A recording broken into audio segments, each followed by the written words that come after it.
From the Roundhouse to your house, we are just 1 week away now from Governor Michelle Lujan Grisham's special legislative session. State lawmakers will return to Santa Fe next Wednesday for only one big issue on the agenda. Griffin Rushton will head up to Santa Fe next week to cover that for us, but he's here now with the 4 things you need to know. Griffin. Yeah, Danielle, special sessions are kind of a political wild card. The governor can call state lawmakers back to the Roundhouse to address really any issue they want. And next week, it is all about those federal funding cuts. New Mexico is on track to lose hundreds of millions of dollars in federal funding because of President Trump's big, beautiful bill. And the governor wants state lawmakers to try and fill some of those gaps with state money. She specifically wants lawmakers to focus on food assistance programs, Medicaid insurance premiums, rural health care funding, and public broadcasting. Now, it's still not clear exactly how much state funding is going to be needed to keep those programs running here in New Mexico, but the governor says there is no time left for waiting.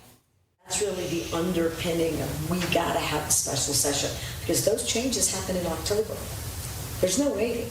People lose coverage, lose food, lose benefits, lose support in October. The special session is scheduled to begin on Wednesday, October 1st, and there's no telling how long it could last. The goal is usually for lawmakers to get in and out as fast as possible, so they're not wasting any taxpayer money just sitting around. And with that in mind, it is good to know Democratic leaders in both the House and Senate are on board for this. It's good news for the governor because they still have the majority in both houses and they control how bills move through the Roundhouse. Now, not everyone is happy about this agenda, though. Legislative leaders are not currently planning to address juvenile crime or the state's doctor shortage, despite pleas from Republican lawmakers. Now, that's likely because of the time constraints involved with the special session, but the governor is still hopeful lawmakers might consider joining some interstate medical compacts.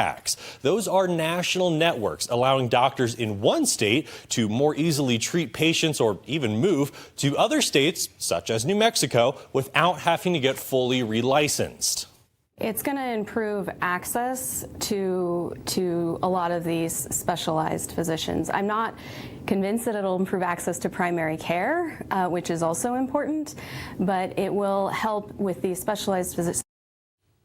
Now, it's worth noting New Mexico is already part of an interstate nursing compact, and the governor suggested this week Democratic leaders might be planning to discuss these other medical compacts and some other health care reforms during the upcoming 30-day session in January. But there are concerns New Mexico could end up losing out on new federal funding by waiting here. We're going to be digging into all of that this week on Eye on New Mexico, and we're going to have full coverage of the special session next week. Danielle, Julie?